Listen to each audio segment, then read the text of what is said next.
it's taken me months and months and months, maybe years, to try and explain to some of these coaches how tides in the ocean work, with the moon and the sun moving around the earth, causing high tide, low tide, neap tide, that sort of thing. It's a very theoretical concept, and it's been really difficult to explain that. And it's almost as if there's this inertia in trying to get that complex theoretical idea across. But when it came to Bitcoin, which is also a very complex theoretical idea, it's almost as if there was a lot more incentive to suddenly start learning about this thing. Teaching somebody about Bitcoin, they're being educated about a whole bunch of other stuff. That's not only Bitcoin. It's about finance. It's about money. It's about personal finance. It's about responsibility. It's about all these important things. And all of a sudden, there's this incentive to learn faster than what you learned before. Welcome to Bitcoin Basics with your hosts Faris and Gordon. Visit bitcoinbasics.help if you need help buying and securing your Bitcoin. Join our Bitcoin Basics community in our new Telegram group at bitcoinbasics.help/telegram. No ads, no altcoins, shitcoins, no other nonsense, only Bitcoin information, education and discussion at bitcoinbasics.help/telegram.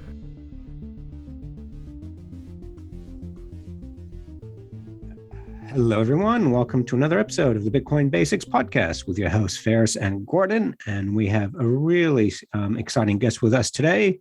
Before we do that, let's go into our proof of recording. The price of Bitcoin is currently trading at $48,875 US. That is 2,046 Satoshis per dollar, and the block height is 713,957. Now, Gordon, we just finished a really enjoyable conversation with Hermann of Bitcoin Ekasi. I really enjoyed this. Gordon, what did you take away from it? Yeah, you and I have interviewed many guests, Faris, and nothing against them. That sounds really negative. But I think this is the first sort of guest that we've interviewed that is doing sort of a boots on the ground, grassroots project with Bitcoin.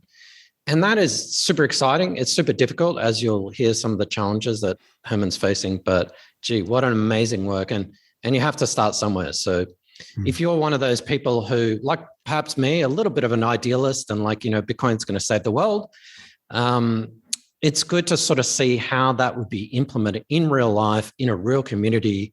It's difficult. It really is. But Hermann's got a passion, and obviously you'll hear all about that. So I was fascinated by this interview.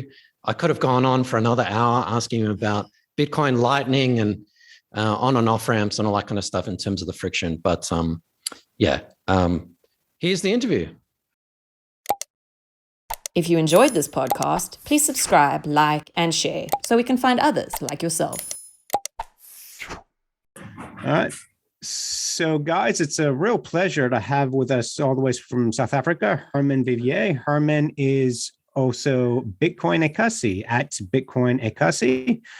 So, Hermann, please tell us a little bit about yourself before you tell us what you do. How did you end up where you are today? Sure. Where do I start? Basically, we live in the Southern Cape of South Africa. I've got a wife and two kids, and how I ended up here, that's quite a long story. I suppose with regards to Bitcoin, I've been involved on and off since about 2013.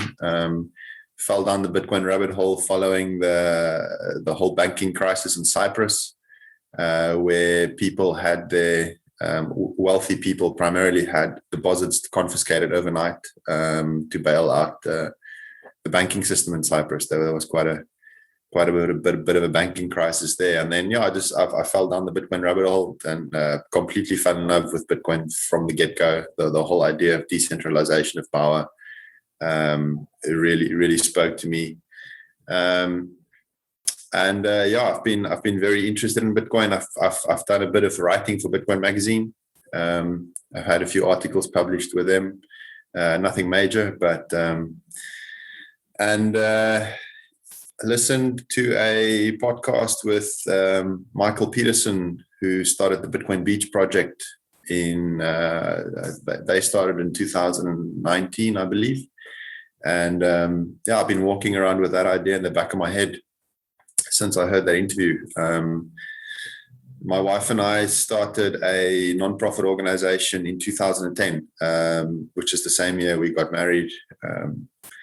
It's a bit of a crazy story, but we got married and started a business right away, and things were, I think things in South Africa were, always been a tricky situation with inequality being very, very high. And we were young and idealistic, very young and idealistic. And we started this NPO. And with that NPO being pretty well established, when I heard Michael Peterson talk about Bitcoin Beach, a light bulb just went off. And I thought, well, we could do something similar. Yeah. And it kind of brought together two things that I'm very passionate about, which on the one hand was this NPO that we've been running in the townships, and on the other hand, Bitcoin, and bringing those two together. That's basically what Bitcoin Ekasi is.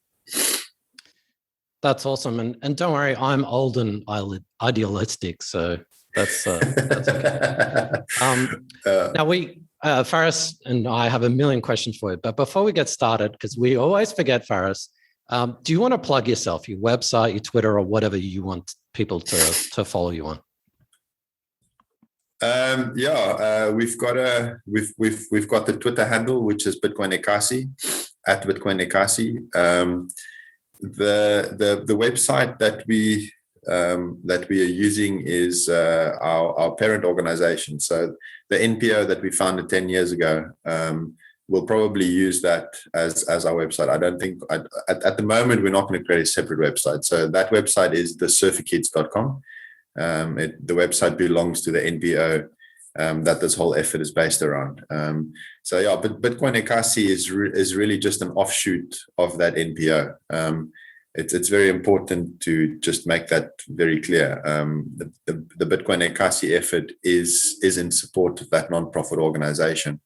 And the goal is sort of twofold. We want to spread the adoption of Bitcoin, similar to what Bitcoin Beach did.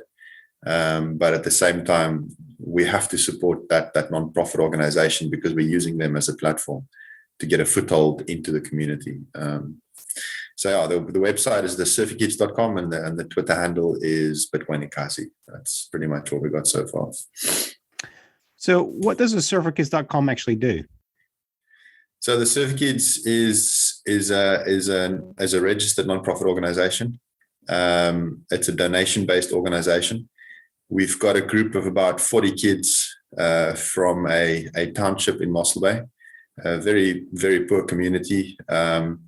And we run a program that operates 5 days a week. We coach 40 kids how to surf, basically. It takes anywhere between 3 and 5 years to teach one of these kids to become a proper surfer, so they can surf pretty much any conditions that you can throw at them. The program runs from Tuesday to Saturday, and we've got 1 senior coach and 3 junior coaches working for the program. I basically manage it in the background as far as possible. I don't want to be the face of the organization. It's the coaches that do most of the hard work in the community. We're based at a beach that's called Dias Beach in Mossel Bay. Mossel Bay is a town of about 100,000 people. It's about 4 hours east of Cape Town. So it's not one of South Africa's big cities. But what makes the program feasible is the fact that you've got a really, really poor community that's walking distance from a good surfing spot. And the fact that it's walking distance means that we can run the program 5 days a week without having to worry about transport. So that brings down overheads quite a lot. So the kids walk up and down on a daily basis. And we recruit them as young as possible, anything between 5 and 9 years old. They join the program and they learn surfing. It's what it's all about. The ultimate, I guess the reason we're doing it is because we want to teach the kids something about commitment. There's a lot of talk about opportunities and equal opportunity, and obviously we can't provide all life's opportunities for these kids, but what we can do is we can make sure that they're equipped to make the most of whatever opportunities come their way, whenever that happens. And it's just been sort of a belief of mine for a long time that whether you're rich or poor, no one's ever accomplished anything without commitment. You're going to have to be committed to your goals if you want to make anything of your life. And so we try and teach the kids that. And surfing is a pretty good vehicle for that, because it's got a really steep learning curve. It's easy to start having fun in the beginning, and then the bug sort of bites you. But then to progress, it's not a natural progression. It's not like learning to run or kick a ball, that it sort of happens naturally. Surfing happens in this completely foreign environment in the ocean, and you're surrounded by an immense amount of power, and you've got to learn how to handle that. So it's quite a steep learning curve, and after about, I'd say it's normally about 4 to 5 years, these kids learn to surf pretty well, and that's only happened because they were committed. They had to have shown up at least 3-4 times a week over a course of 4 to 5 years. So that's pretty much what the Surfer Kids does. No, I can testify to that. Gordon and I grew up in Australia, and I would look at surfing and go, that's one of those things where I would just like to wake up and be good at it. I don't know if I've got the patience to learn it. Yeah, it's tough. It's it's easier when you're a kid, obviously. It's one of those things that's, I don't know. I guess it's like I never learned to play the violin or anything like that. But if I had to consider doing that now, it's just like, man, that's just going to be too difficult. I'm not even going to try. It's a really, really steep learning curve, and so it works well for that, And the ocean is such a powerful thing. It's got so much natural power in it, that you kind of. Yeah, it teaches a powerful lesson. I'm not 100% sure how it works, but I know it does. So yeah. So when you guys set up the nonprofit organization, did you look at going through conventional funding through UN agencies or internal South African aid agencies?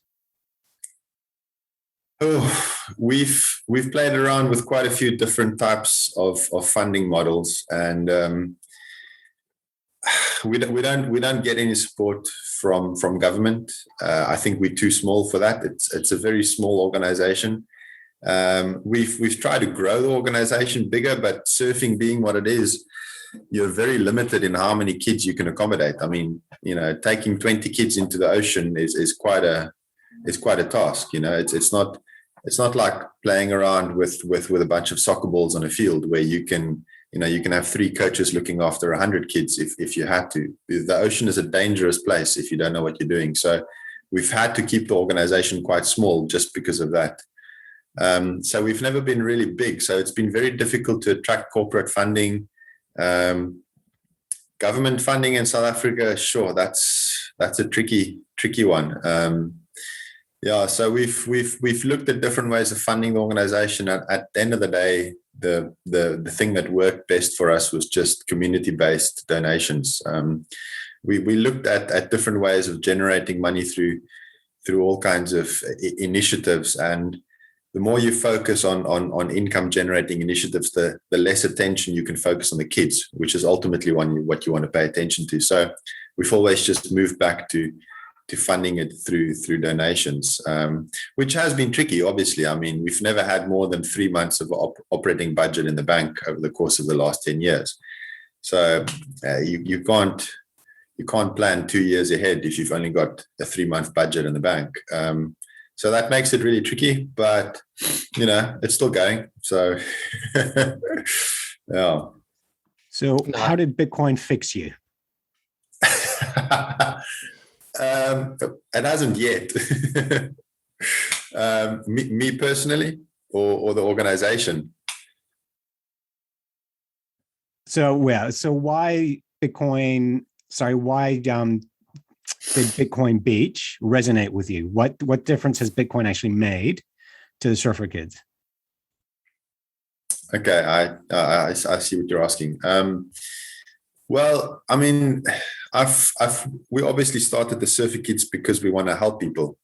You know, that's the world. The world is. I mean, life isn't fair, right? We all know that. You know, but it's a little bit more unfair for some people than it is for others, and that's got a lot to do with the circumstances that you grow up in. So like I said, we were young and idealistic when we started the NPO, and over the years, I've become very realistic about what it takes to change a person's life. You know, there's that old saying, give a man a fish and you feed him for a day, and you teach him how to fish and you feed him for a lifetime, which is true, but it's really difficult to teach somebody how to fish. It takes an immense amount of energy to do that. And so to really change a person's life is incredibly difficult. And I've learned that with the Surfer Kids over the years. You know, if I've changed the lives of 100 kids over the last 10 years, then that's a lot. But it's not a lot if you look at how much energy and time it's taken. And so Bitcoin Beach resonated with me because you know, it's like Jack Mallers said, you know, you're plugging into this open monetary network. And I think a lot of the things, a lot of the negative impacts, or a lot of the negative social structures that I'm fighting against, trying to change these kids' lives, come as a result of the broken monetary system that we find ourselves in. You know, there's a huge emphasis on, for example, short-term gains in the community. The time preference is a massive problem. Saving doesn't happen. You know, it's almost as if Bitcoin can fix a lot more than what I can on my own. So if I can use this NPO as a platform to kind of do what Bitcoin Beach did, then maybe I'd be changing not 100 kids' lives in 10 years, but 1,000 or 10,000, because the effect just sort of goes so much wider. You know, I mean, like Bitcoin Beach, for example, it's one little community, and look what happened.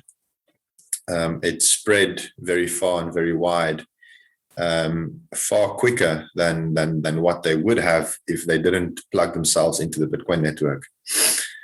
So I don't know if that answers the question, but no. Yeah. So what I was trying to, because Gordon and I both come from a background of international aid and development, and studied trickle-down economics enough to know it really doesn't work.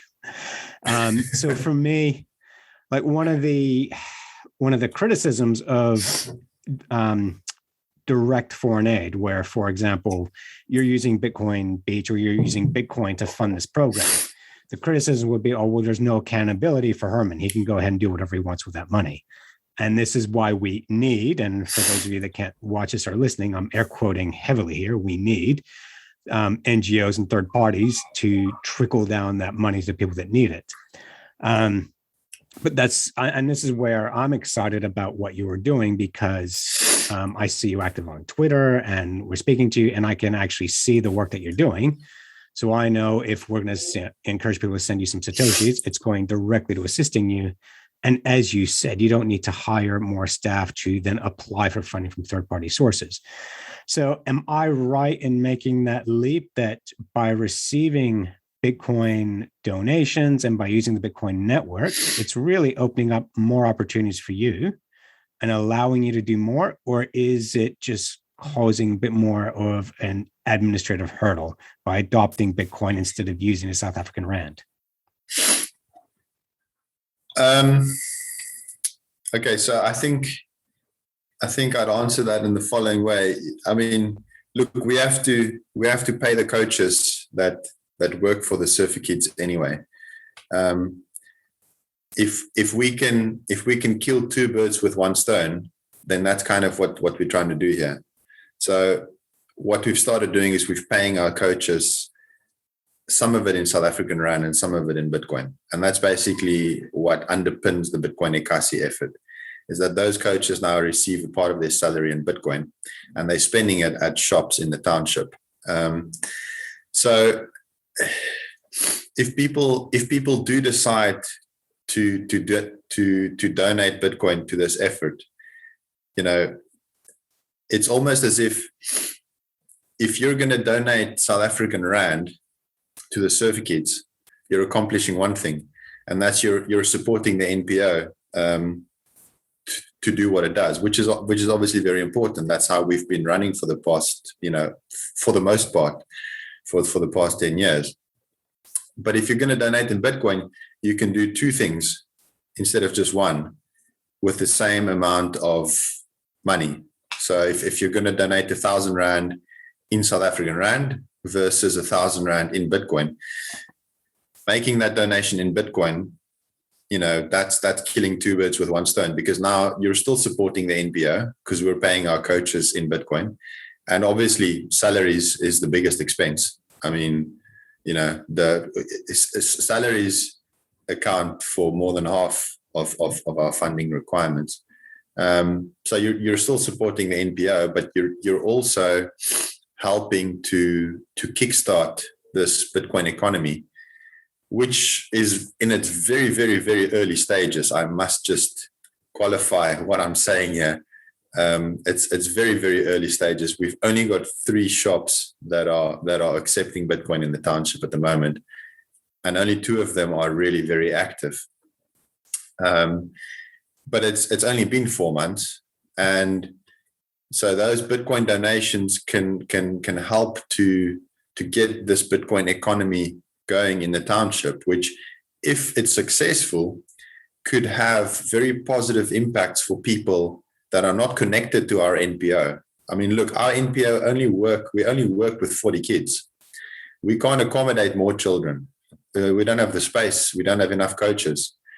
And there's 4,000 kids in that township that need help. We can't help 4,000 kids. We can only help 40 kids. But if we can kickstart a Bitcoin economy, we can potentially help many more kids by virtue of Bitcoin being what it is. And this is where what Bitcoin Beach that becomes such an important. I always like to say we're standing on the shoulders of giants. Nothing I'm doing here is original. I'm basically just looking at what they did and trying to repeat it. But one of the really important understandings that I got out of Bitcoin Beach was that people tend to think that poor people don't save. And at the end of the day, saving is such an important activity if you're going to try and lift yourself up. You can throw food and clothes and money at people, but if they haven't got the right mentality, you're not going to be able to change the way they operate. But if you can implement that savings mentality, and Bitcoin can do that, Bitcoin can implement that savings mentality, because coming from a privileged perspective, we often don't realize that saving is really investing. Nobody saves cash in a bank. Nobody saves cash in a shoebox under the bed. If you're going to save, you're going to invest your money in some way, whether that's in the stock market or property or whatever. But what do you do if you've only got $100 or $10 a month? There's no investment that you can make there. And this is what Bitcoin Beach illustrated, is that all of a sudden, really poor people who can only save $10 a month is actually saving that $10 a month, whereas before they would have spent it. Do I really need to buy 2 Coca-Colas today? Or can I survive with 1 Coca-Cola and save the money for the other Coca-Cola for next week or next month or next year? And I mean, there's a gentleman in El Zonte in El Salvador, that an older guy, he's on the cover of Bitcoin magazine. They just went back to print, and he's the guy on the cover. He actually had his teeth replaced, which cost him several thousand dollars, but he did that by saving. That was not somebody else coming in and donating the money to him overnight and say, there you go, there's a new set of teeth for you. He did that by slowly but surely saving up and saving in Bitcoin, which encourages saving rather than spending unnecessarily. He did that by saving up. And that's just one of the things that Bitcoin being what it is, it can have that effect. I don't know if it will have that effect where we are operating. That remains to be seen, but it definitely had that effect in El Zonte and El Salvador, and our situation is not that different. So I'm pretty sure it can have a similar effect here, but that remains to be seen. I don't know if that answers the question. Sorry.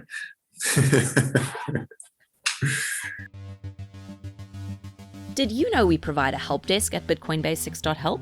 Do you need help buying Bitcoin on an exchange or transferring your Satoshis to a Bitcoin wallet? Perhaps you need assistance with setting up a desktop, mobile, or hardware wallet. Is your security hygiene up to date? We provide individual, one-on-one support regardless of your understanding of Bitcoin, size of investment, or level of technical ability. Visit bitcoinbasics.help. I think you're selling yourself short a little bit, Herman. I think you're killing three birds with the one stone. You've got the educational aspect, and what you mentioned before, time preference, I think can't be sort of misunderstated. From a technical point of view, and I want to ask you about Lightning in a moment. Playing devil's advocate, why? I mean, you've mentioned Bitcoin, and that's great. Maybe in a circular economy, so your coaches or people are getting paid in Bitcoin and they go to a local shop and they spend Bitcoin. But wouldn't it just be easier to have PayPal, to have Visa, to have, whatever? Nowadays, all these banks have apps and whatnot. I'm sure the kids, maybe obviously they don't have a bank account, and that's perhaps one reason for Bitcoin. But wouldn't it be easier from an organizational point of view just to have, PayPal or Patreon or some sort of crowdsource funding? That's obviously, it's a good question. I think one has to play devil's advocate with these sorts of things. We can't, at least in my line of work, I can't afford to be too optimistic. I've got to be very, very realistic. So it's good to criticize and interrogate ideas like that. And I mean, it might be easier to have a sort of a PayPal type scenario, where you could hook the vendors in the township up with the PayPal. I mean, if they can have a Bitcoin wallet on their phone, they can have the PayPal app. There's no reason why you cannot do that. But again, coming back to what Bitcoin is, it's because of the properties of Bitcoin that it's Bitcoin in particular that enables you to make that mental shift towards a type of money that encourages a savings mentality, a mentality where you think about the future rather than just being focused in the here and the now. And, when your money's finished next week, you just go back for the same handout that you received the week before, rather than to plan ahead and think about, okay, wait, hang on. Let me rather save this little bit of money now, and let's see what I can do with it next week. It's a sort of a mental shift, and I've seen that mental shift happen in one or two of our coaches and in one of the shop vendors that we're working with. Not to the same extent, obviously, that they've seen it in El Zonte, but it's still very early days for us. And I don't know, perhaps we can do the same thing here. And yes, I think education, like you said, maybe we are killing three birds with one stone, because since, I mean, I've most of my time running the NPO, I spend with the coaches, educating them, whether it's with regards to actually running the program and how we're going to do it, and so on and so forth. For the last couple of months, it's been a lot of education around Bitcoin, obviously, how it works with trying to implement this. And I've never experienced such a big amount of learning happening in such a short space of time as I did in these last couple of months when we started talking about Bitcoin.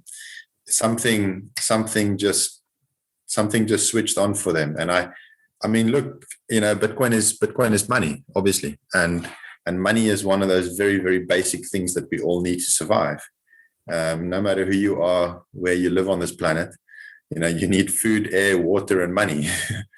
And all of those are almost equally important. And so educating them about such a basic necessity for survival and showing them this thing that they've been using their entire life. No, they've never really thought about what is it? What is money? Where does it come from? Or they've used it their entire life, but they've never actually thought about what it was.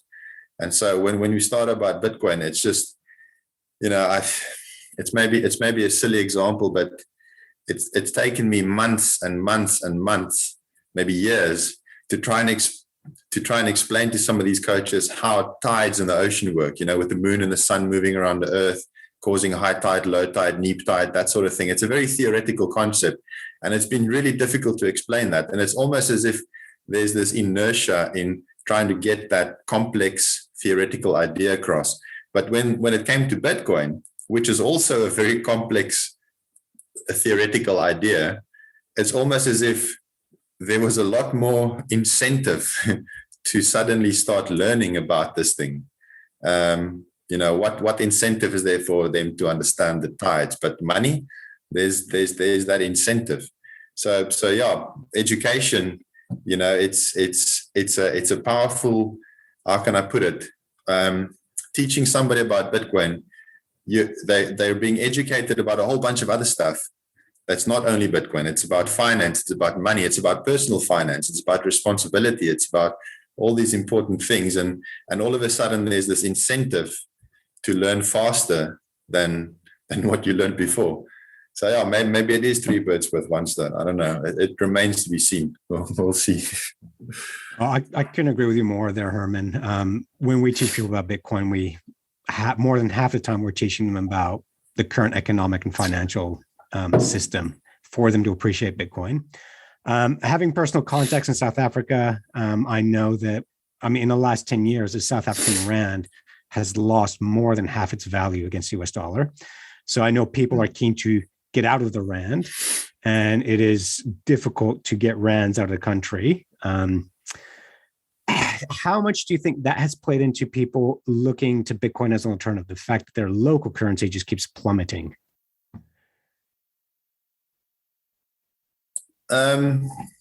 Look, first of all, South Africa has really tight financial regulation. You're very correct when you say that getting money out of rands into other currencies is very difficult for a local person. It's quite strange sometimes for tourists who come here who want to donate dollars to our organization. I have to tell them, look, sorry, I can't accept that donation, because as a South African citizen, I cannot change dollars. It's like, you give me $100 bill, that's absolutely useless to me. I can't do anything with it. The only way I can change it is to take that $100 bill to another tourist and say, hey, look, if you change this for me at a local currency exchange, you can keep 5% and give me the other 95%, but I personally can't change it. So very, very tight financial regulation, difficult to get out of the South African rand. I don't know how much that's played into people looking at Bitcoin as an alternative just yet. Maybe in wealthier circles, yeah, certainly. But in people who are sort of, at the lower end of the socioeconomic status, I don't think the devaluation of the rand has played into the Bitcoin sphere just yet. Maybe because of the tight financial regulation, people have a natural tendency to be very suspicious of anything that is alternative. South Africa has unfortunately, it's not something to be proud of, but I think it's either the biggest and the second biggest crypto scam, or the second and the third biggest crypto scam, are both South African scams. MTI was a really big one, and then there was AfriCrypt. So unfortunately, there's a huge amount of suspicion around that, which obviously doesn't help, because these scams, very loosely associate themselves with Bitcoin and cryptocurrency in general. So people have been very, very skeptical. MTI was a massive scam. I mean, I personally know many people who lost money as a result of that, and they tied themselves to Bitcoin and so on to steal a lot of money. So I don't know if the devaluation of the rand has played into Bitcoin's favor just yet.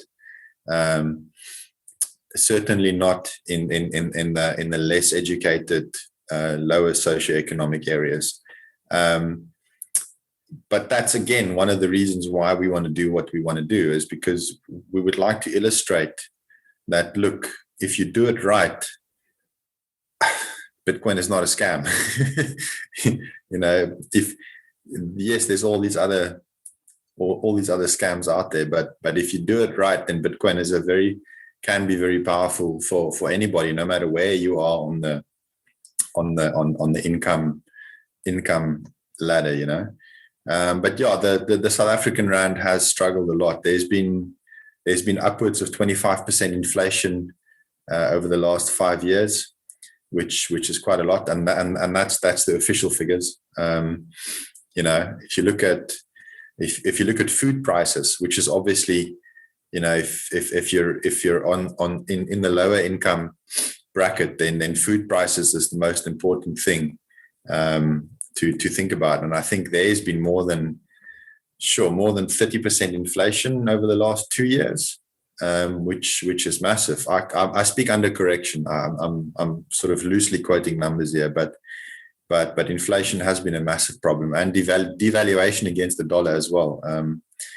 The South African rand has not been a very good store of value, and poor people feel that, obviously. They instinctively know that it's better to spend their money today than to even try and save this 100 rand for next month or next year. It's intuitively obvious, if I can put it that way. But yeah, hopefully. Yeah. Sorry, I'll go ahead. That's it. That same sentiment, what you just said, is now expressed in US mainstream media, is how do you fight inflation? Spend your paycheck as soon as you get it. Which is not a solution. No, it's not a solution. It's almost better to buy canned food with an expiry date. If you don't mind eating that crap, which unfortunately a lot of people we work with they have no choice. But that's a better store of value than our local currency. So just on that, Herman, and Faris mentions Greshams Law all the time. You spend your bad money first and then keep your better money. And in the Bitcoin world, we love Bitcoin. And in a circular economy, that's fantastic. You get a salary in Bitcoin, pay for send and receive Bitcoin at the local shop. Absolutely fantastic. But what about getting in and out of Bitcoin? In Western countries, unless you want to KYC yourself to Coinbase, that's difficult. But I'm expecting it's even harder in South Africa. So what's the friction like? Some people can't even get a bank account, as we're talking about these marginalized kids. So is there a Paxville, hodl? Like what's the friction like of getting in and out of Bitcoin? Yeah, that's an excellent point, obviously. Fortunately, we were fortunate when we first launched that one of the vendors that we onboarded, one of the first vendors we onboarded, had a shop that was somewhat better connected to the legacy financial system. And this vendor had a bank account, so we could link his bank account with a local exchange, Valor, which is one of the biggest exchanges in the country. And he could convert some of his Bitcoin into the local currency using that. And that was really critical, because it proved to him that this is a real currency, this is real money. But yes, most of the shops that we deal with or hope to deal with don't have that. They operate out of makeshift structures like shipping containers and that sort of thing. The entire economy is mostly cash-based in the township.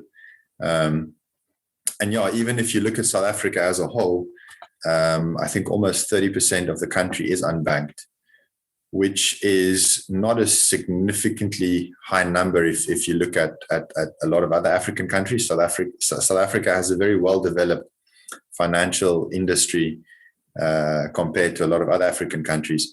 But obviously that number is much higher if you look at the areas that we are looking to focus on. And moving in and out of South African Rand is going to be a challenge. Fortunately, yes, there is Paxful. We can use Paxful. Our coaches have started playing around on the platform to see how they can trade in and out of Bitcoin. Converting Bitcoin to local currency is going to be absolutely crucial for this effort. This is not going to be about holding on for the next 10 years. These shop owners are going to have to convert their Bitcoin to South African rands to pay their suppliers to go and buy more supplies. So that's going to be quite a bit of a challenge. But fortunately, there's been so much happening in the Bitcoin space these last couple of years. I don't think doing what we are trying to do now wouldn't have been possible 4 or 5 years ago. But today it might be. Bitrefill is also a very promising avenue. They have greatly expanded their offerings in the local South African market in the last couple of months. So they offer vouchers on their platform for one of the biggest retailers in the country, which is Pick n Pay. It's a chain store. It's a grocery store, but they sell pretty much anything you can imagine: clothes, groceries, food items, and it's sort of like middle of the range. It's not an expensive store. It's not the cheapest either, but you can buy wholesale stuff there. So they offer vouchers. I've used that myself. So Bitrefill is an interesting avenue. Paxful is a very, very interesting avenue that we are looking to explore, because Paxful lets you trade all manner of things for Bitcoin. You can exchange electricity credits for Bitcoin. You can exchange airtime for Bitcoin. You can even sell Bitcoin for cash without a bank account using they call it cash send, which is kind of like if you've got access to an ATM, you don't need access to a bank account. The person selling the Bitcoin needs access to a bank account. Sorry, the person buying the Bitcoin needs access to a bank account, but the person selling doesn't need access, because the person buying the Bitcoin can do a cash send transaction where you literally go and pick up the cash at an ATM. You don't need a bank account. You get a PIN number. You enter the PIN number in the ATM, and the PIN number spits out the cash.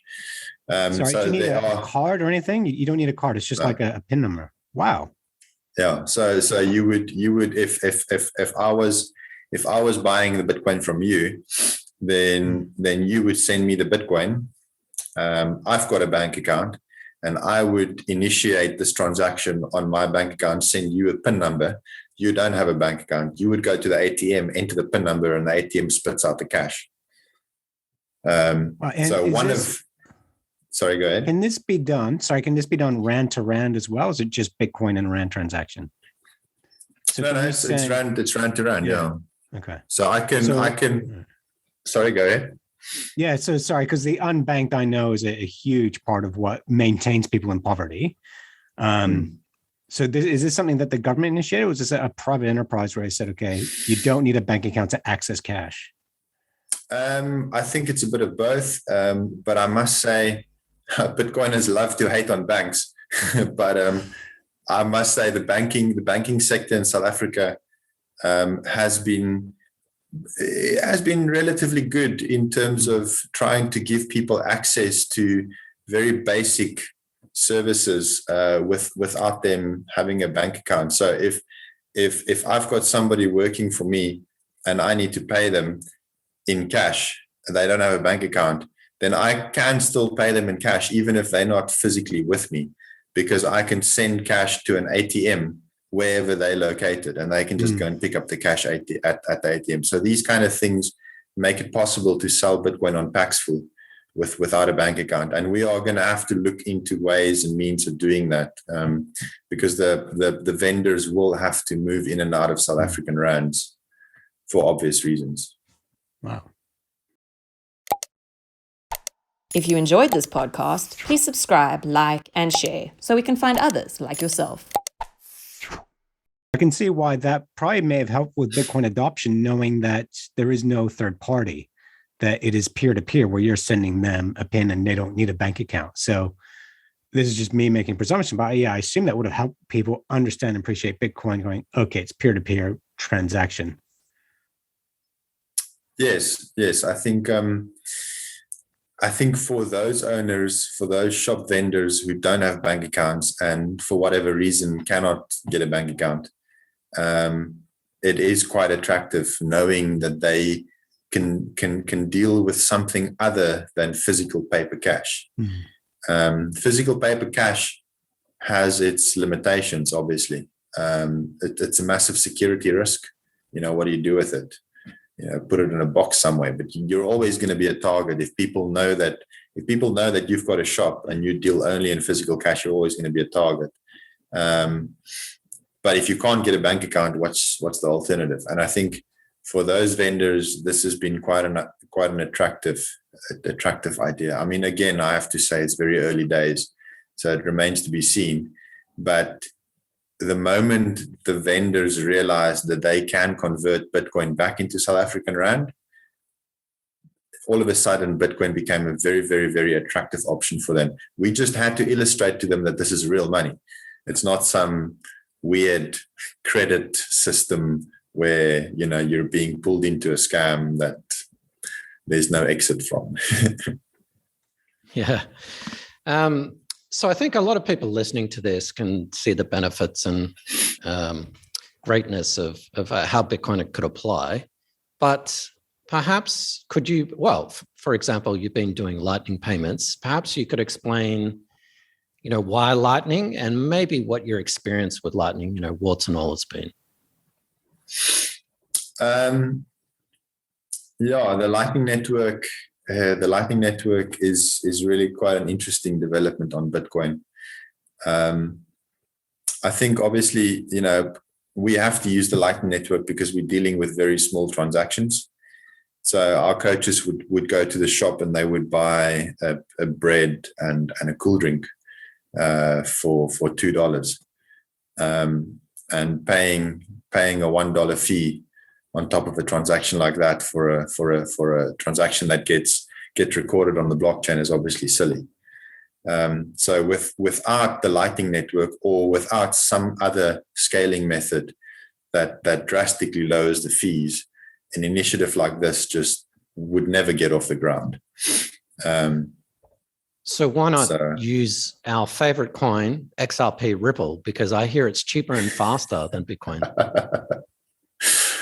I mean, look, this takes us into the philosophy of Bitcoin and what makes it important as a cryptocurrency.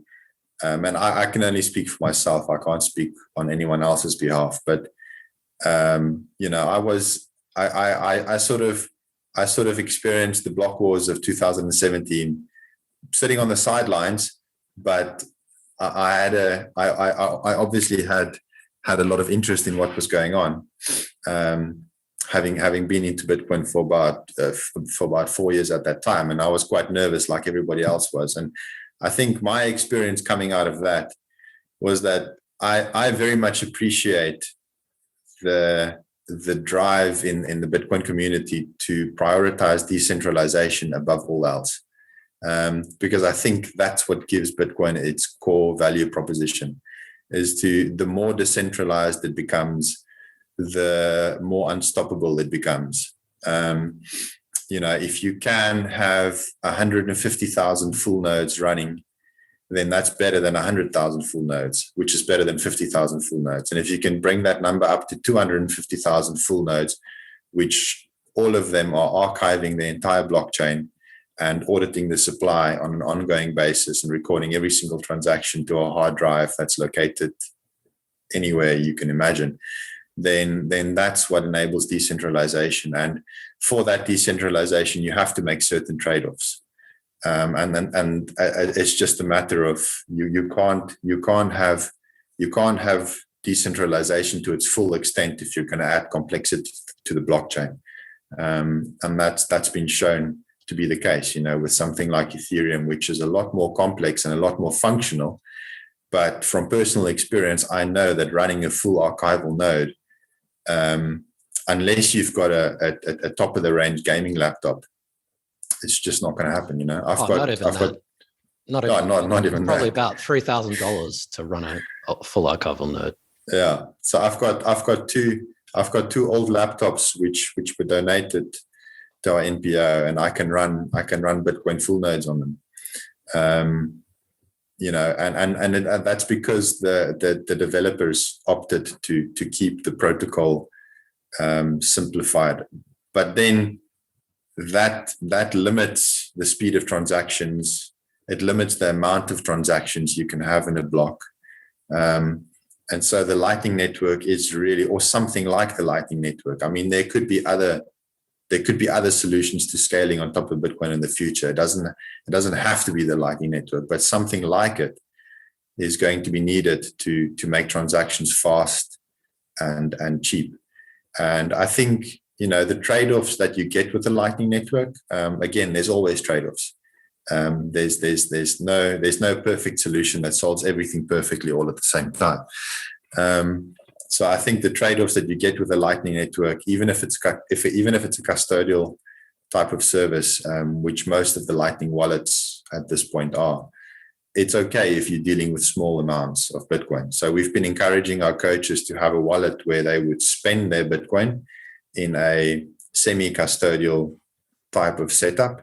But then if they want to save a little bit of Bitcoin, they would move that into a wallet which holds their own private keys, and it's recorded in transactions on the blockchain as opposed to a custodial Lightning wallet. That's excellent, Hermann. I'm just wondering, Hermann, with the price volatility in Bitcoin, how has that affected people's perceptions? Has it scared them off of investing or using it? Yeah, that's a good question. The volatility is always something to think about. We've only been going for 4 months, so we haven't seen one of those really scary price drops just yet. You know, we've had this recent one, which was started about a week and a half ago, where I think it dropped from about $54,000 to down to the low 40s. I think that's been the biggest one so far. But, you know, this is one of the things that we try to really hammer in when we first approached the vendors, is that from the very beginning, we said, look, we have no idea what's going to happen to the price of this thing. So whatever you do, keep it small. We've only, all in all, our coaches, if you take all 4 coaches and you take all 3 shops where they've been spending their Bitcoin over the course of the last 3-4 months, in its entirety, they've only spent about $300 worth of Bitcoin. And that's spread over the course of 4 months, divided between 4 coaches and 3 different shops. So we're not talking about a massive amount of money. These shops have not moved over to a Bitcoin standard by a long shot. So I think the price volatility has not affected them to the extent that it's been catastrophic. And there's a good reason why we started small. If the effort grows, then we'd have to look at managing that by implementing a sort of a balancing act where you would move out of Bitcoin into South African rands at regular intervals to sort of counteract that, depending on what the shop owner wants to do. But we haven't lost any of them yet due to volatility. That's fantastic. And all this adoption is really exciting, especially for us, you know, over here sort of in the West. Could you run us through, say, an adoption? There's a new store in town that they're on board. What does that onboarding process looks like? Like, do you get them set up with BTC Pay Server and a wallet, whatnot? Are they running their own $3,000 full node with SSDs? What's happening there? No. It's a simplified, very, very simplified setup so far. At the moment, what we would do is we would approach a new shop look, again, very early days. We've only got 3 shops that are on board so far. And to be perfectly honest with you, most of our work in the community has gone into keeping those 3 shops on board rather than to onboard more new shops for now. So we have onboarded some shops who have lost interest, but we have been able to keep these 3 shops on board. We've identified 13 shops in the township, and we only want to, that's 13, not 30. So we want to eventually onboard all 13 of them. But for now, we've approached 6 shops, and out of the 6, we've been able to onboard 3. We've got a map on Google Maps that kind of shows the layout of which shops we've identified, which ones we've spoken to. I post that every now and then. I post a little update when we've got a new shop on board. But basically, one of our coaches would go into the shop and he would install a wallet like Moon Wallet or Blue Wallet for the vendor, and he would just send them some sats and say, hey, look, this is how this thing works. This is what it is. And he would just start talking to the vendor about Bitcoin, trying to explain what it is, maybe try and connect them with one of the other shop owners, because they're all in a very, very close community. They all have agreements. All the shops are in the same township, so they all work sort of with each other, but they're obviously competing, but they don't undercut each other by too much or whatever. So try and get them to chat to each other, and then slowly but surely try and make some purchases. The coach would go back a day later and try and buy a cool drink from this person in Bitcoin. And if they do come on board, what we do is we will set them up with a Bitcoin wallet that lets them print a LNURL QR code, so that the coaches can walk in, scan the QR code, enter the amount, and send the payment. And they don't actually, the vendor doesn't actually have to do anything from their side in order to accept the payment. So there's no setting up of invoices or stuff like that. And that's also quite a nice setup for them, because it simplifies their life. They don't have to count out change. They don't have to break a 50 into 20s and 5 Rand coins and 2 Rand coins if they haven't got change. And then we would just, the coaches will just go back and try and keep on spending Bitcoin at that shop. We haven't got, I would like to eventually implement something along the lines of what they've got at Bitcoin Beach, which is a wallet that is tailor-made for the community itself. I have been talking to the guys at Galloy, which is the company that developed the Bitcoin Beach software.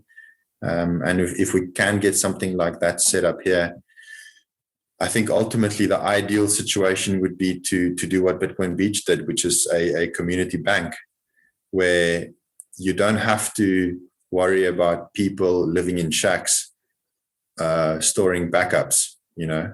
I mean, we're talking about people who live in really desperate circumstances here. If the wind blows, they lose their roof, type of thing.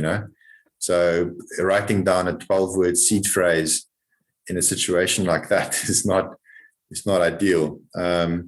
So the way Bitcoin Beach solved that was to set up a multi-sig wallet, where the majority of the Bitcoin circulating in the community is held by a bank of community members.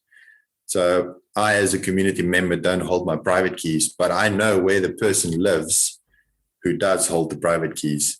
And that person alone can't do anything, because it's a multi-sig setup where he needs 9 or 10 other signatories to do anything with the Bitcoin. So it's sort of halfway in between the custodial and the non-custodial setup. So it's like a 30 or 50 multi-sig. I think Bitcoin Beach has a 9 of, I'm not sure, but it's quite a large multi-sig setup. Yeah.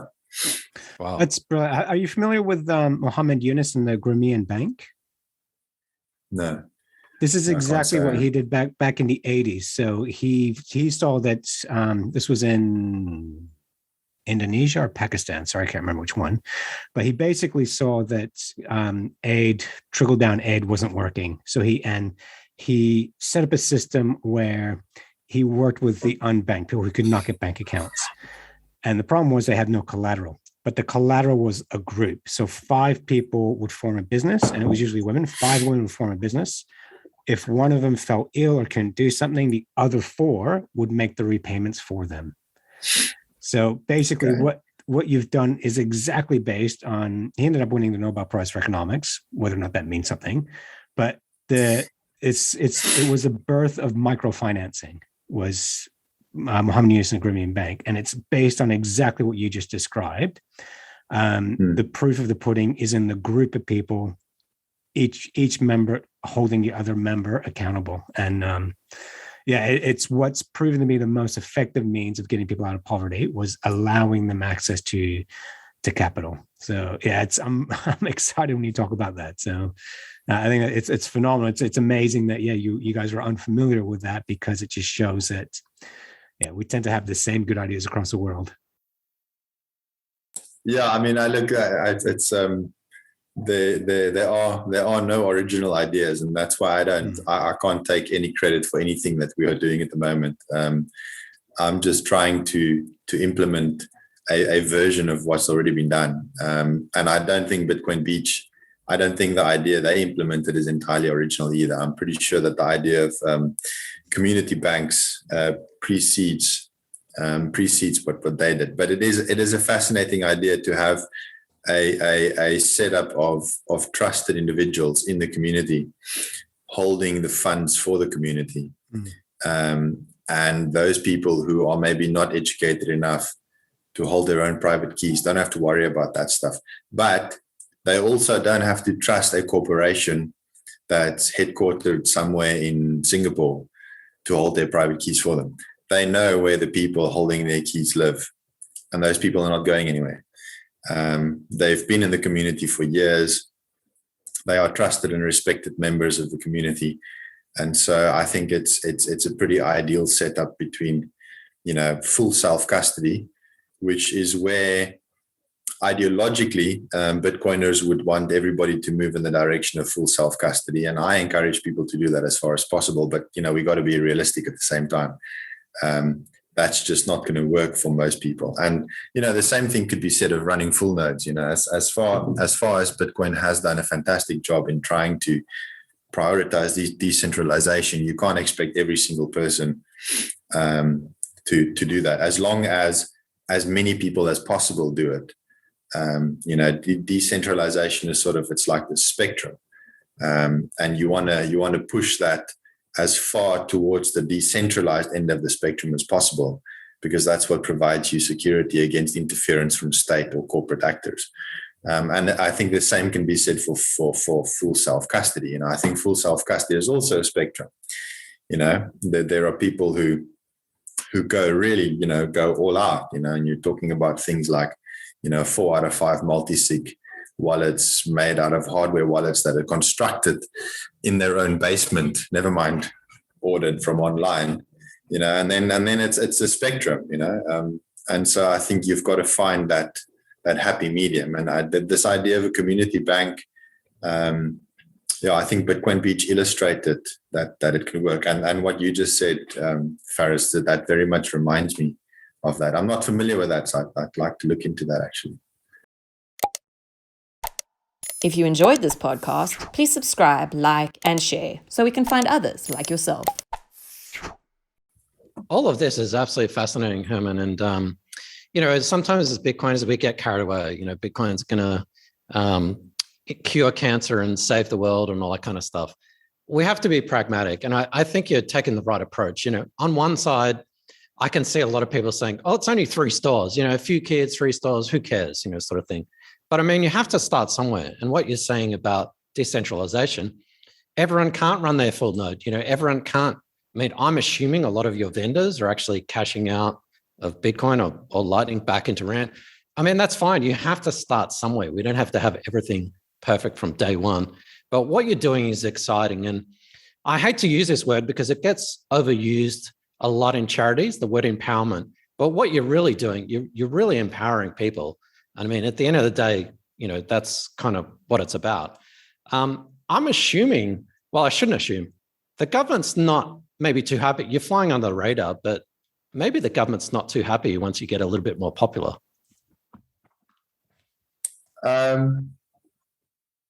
No, I think I look. I'm under no illusions. I don't think that what happened in El Salvador is going to happen in South Africa. I don't think South Africa is anywhere near. The South African government is not entirely hostile towards Bitcoin. It's not. I don't think South Africa is going to pull a move like what you saw happen in China or in other countries where there's been a really hard line taken against Bitcoin. I don't think that's going to happen here. But they're not going to go the El Salvador direction either. It's not going to become legal tender here anytime soon. I'm pretty sure about that. For the time being, we are flying under the radar in terms of Bitcoin adoption. It's like you said, it's only 3 stores and 4 coaches. So our entire effort so far is basically that. But you have to start somewhere. I don't know what the response is going to be from the authorities if this grows. I don't know if it is going to grow. We'll have to wait and see. If it does grow, it's going to have to happen organically. It's not the kind of thing that's going to be. We're not going to be able to bootstrap this thing forever. It's either going to work or it's not going to work. So we'll see. And in terms of what the response is, I guess we'll have to wait and see what the response is. The response from the community so far has been quite positive. And I think that comes back to what you mentioned about empowerment. My personal belief is that empowerment comes from within.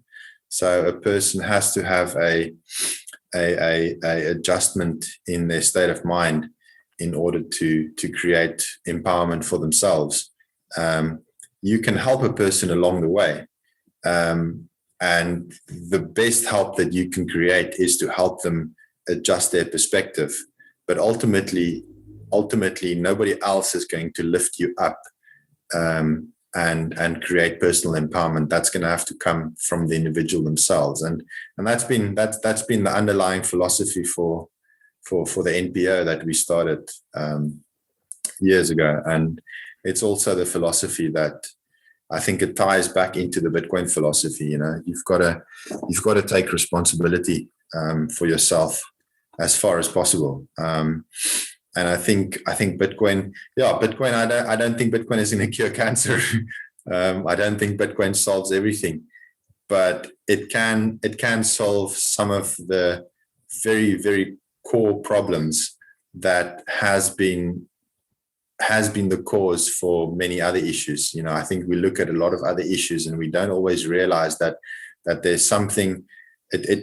It brings me back to this idea that money is so fundamental to our existence. It really is, one of those very, very basic things that we need for survival. No matter where you are on the planet, if you haven't got money, you just don't survive, or barely in most cases. And if that basic element of survival is corrupted, then one can expect a lot of other problems to sort of come out of that. It's kind of makes me think about if there's some strange volcanic eruption tomorrow and the air that we all breathe on this planet becomes intoxicated overnight, it's going to have a lot of knock-on effects, and we might see negative side effects in areas which we never expected. And that's kind of what our broken system of money reminds me of. And there's no doubt that the monetary system is broken. We've seen it over the past 2 years, really, where, good intentions, the road to hell is paved with good intentions. And I think, if you've seen central banks, not only in the US, but all over Europe and even here in South Africa, the amount of debt that's been loaded onto future generations, it's just not sustainable, and it's one way or another, something's got to give. And you've got to have a system of money that is sound at its core, that is fair. And I think that's also been something that's really, once we've explained that, and I saw this happening in our coaches as well, because I mean, our coaches come from the same community where the kids come from. It's the same community where the vendors come from. And, they've been pulling the short end of the stick for generations. And once they've gotten their head around this idea of what Bitcoin is, the one thing that really, created a spark, and I can see that spark in them, is when they understand that this is a fair system. It doesn't matter who you are, it treats you the same way. Whether you're a billionaire sitting somewhere, in a luxury yacht, without a worry in the world, or whether you're a little kid who can only afford to save $50 a week or a month, the rules are the same. Everybody gets treated the same way. And I think if you build a society around that principle, a lot of problems that we're trying to solve through other means will almost take care of themselves.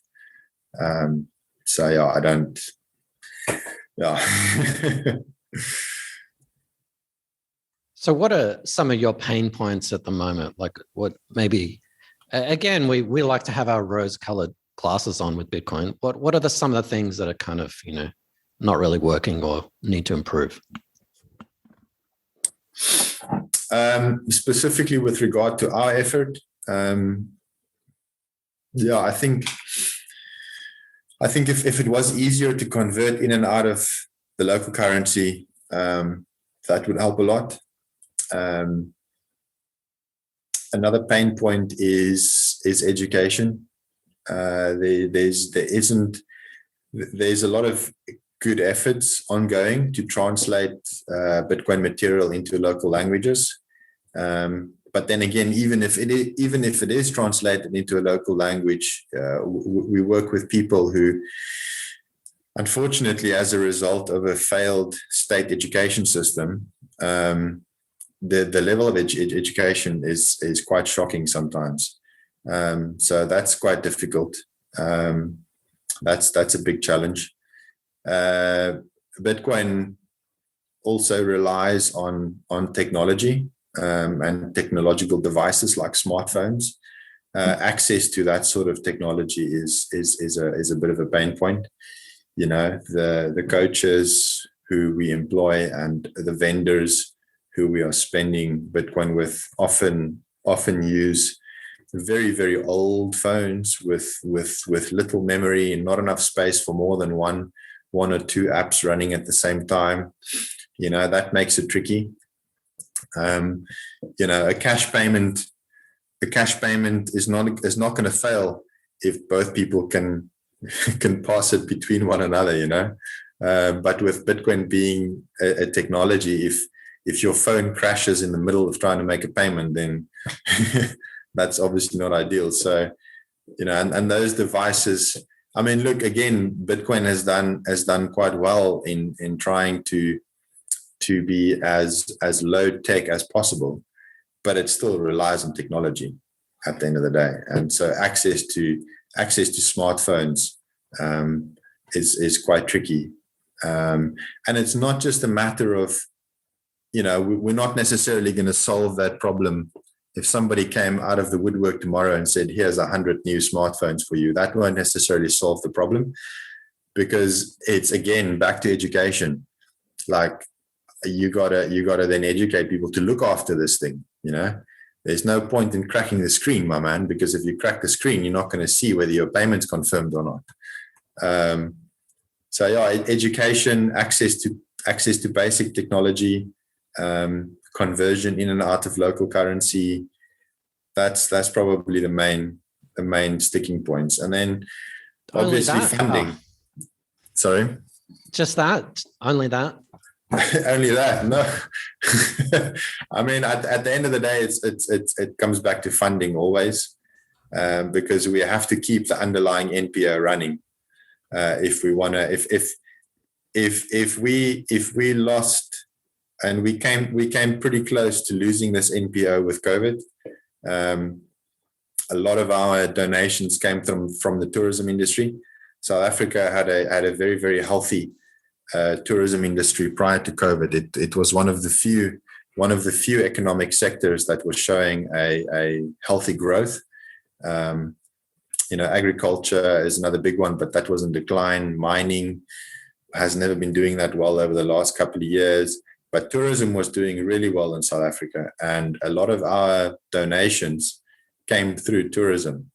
So with COVID doing what it did, we almost lost the NPO because we had to suddenly try and generate donations in a very different way. So keeping the NPO running is a massive challenge, because if we lose the NPO, we lose the platform in the community. And this is, again, going back to Bitcoin Beach, and what they illustrated is that if you're going to try and do this kind of thing with getting a Bitcoin economy going in a sort of a relatively poor community, you have to have a platform in the community. You can't just go in there and start throwing around sats. You need people who have been working in the community for years. You need people who have earned the trust of people in the community, which is, again, why I try and work behind the scenes, and I let the coaches be the face of the organization in the community, because they're the ones who've earned the community's trust. So I think probably the single biggest challenge is to keep the NPO going, because that's our platform at the end of the day. I mean, you're trying to achieve something incredibly difficult. You're going against sort of, hundreds of years of fiat currency, and not to mention the technology, the community, society. And I think it's incredible what you're doing. I could go on forever and ask you questions about Lightning, but we've been over an hour and Faris is about to fall asleep. So us as a podcast, Bitcoin Basics, Faris and myself, but also someone listening to this, how can they help you? I think awareness is probably if people know about what we are trying to do, then that's the most important thing.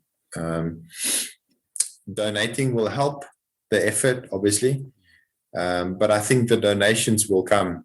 Again, this has to happen organically. If it is going to work, then it has to happen organically. If the community doesn't want it or they don't need it, then it shouldn't work.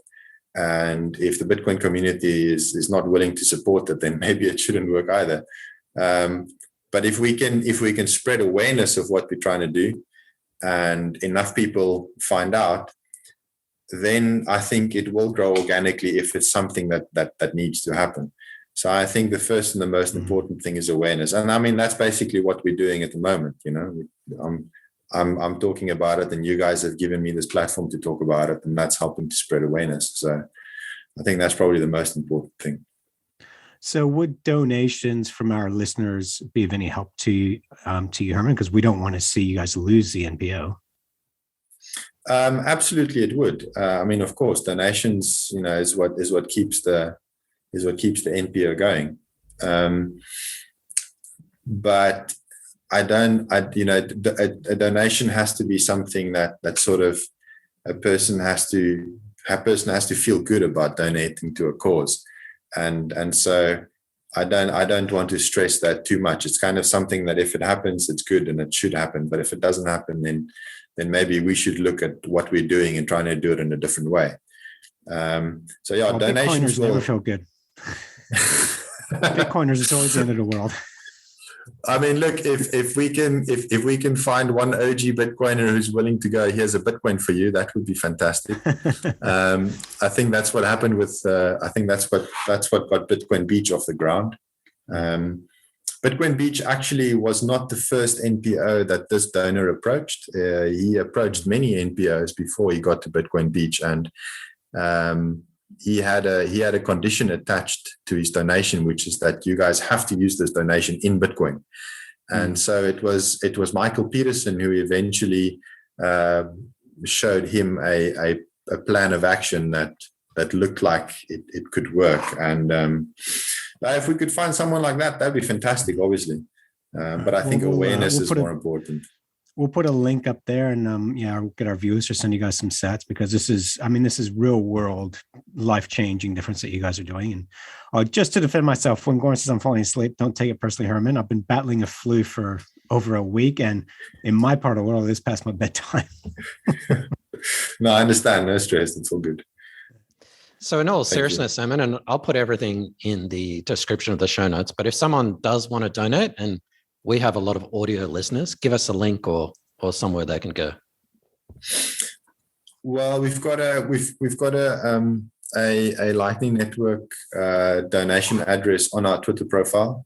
There's a little QR code on our header image. That's a Allen URL QR code. So any sats that are donated to that address comes straight to us. And that will be used to cover the coaches' salaries, really.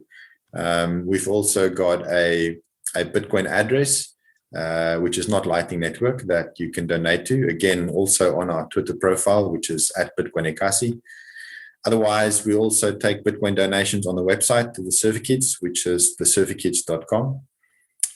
Any donations that we receive in Bitcoin will not be converted back to fiat. We will use those donations to pay salaries to the coaches. And the more donations we receive in Bitcoin, the more we'll move the coaches' salaries away from fiat currency and onto Bitcoin, and slowly but surely push more satoshis into the community that way. Cool. And when is your NFT coming out? No, I think for the time being, we're focused on Bitcoin only. It's just it just makes things easier, I've got nothing personally. I've got nothing against interesting developments in the wider cryptocurrency space, but there's so much happening in Bitcoin already that it just feels like, if I'm going to overwhelm the coaches with that stuff, we're not going to make much progress. So we're focused on Bitcoin only for now. And probably will be. Oh, that's exactly where we are on this show. Herman, thank you very much. It's been an absolute pleasure. And if it's okay with you, we'd love to catch up with you again next year. Absolutely. If I'm ever allowed to leave Fortress New Zealand, I'll definitely have to come and visit you. Yeah, no, absolutely. I would really enjoy that. Thank you very much. I appreciate it. Thank you. Yeah, Herman. really appreciate it, Herman. And to get a boots on the ground or surfboards in the water report from someone who's actually doing, this work, and it is uphill. What you've discussed is incredibly difficult. So hats off to you, your team, the coaches, and we will definitely be following you with interest as well. So again, people, all links in the show notes, in the description. Please check that out and help Herman. Thank you very much. Thanks, Herman. Thanks, Herman. Thank you. Thanks for watching or listening. If you enjoyed this podcast, please like, subscribe, and share so we can spread this educational content to others like yourself. Visit bitcoinbasics.help. Disclaimer. Any content provided by CoinCompass is for educational and informational purposes only and is not investment, legal, tax, or any other professional advice. A qualified professional should be consulted before making any financial decisions. CoinCompass will at times recommend certain products, services, and technologies, but these are opinions based upon our own or podcast guests' experience and not endorsements. We take no liability for out-of-date or inaccurate information, software bugs, manufacturing errors, technology misuse, or issues involving third parties. Visit coincompass.com for more information and please contact us.